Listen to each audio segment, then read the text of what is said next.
Yun nga guys, so nag-vlog na naman tayo. Ita-try natin to sa aso. Ayan o, sa mga aso. Yan. Ito.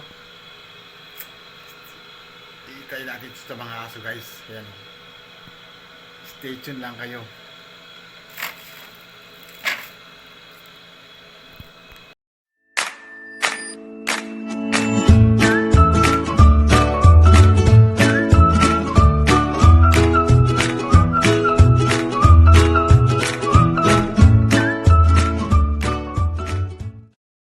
Yun nga guys, so nag-vlog na naman tayo.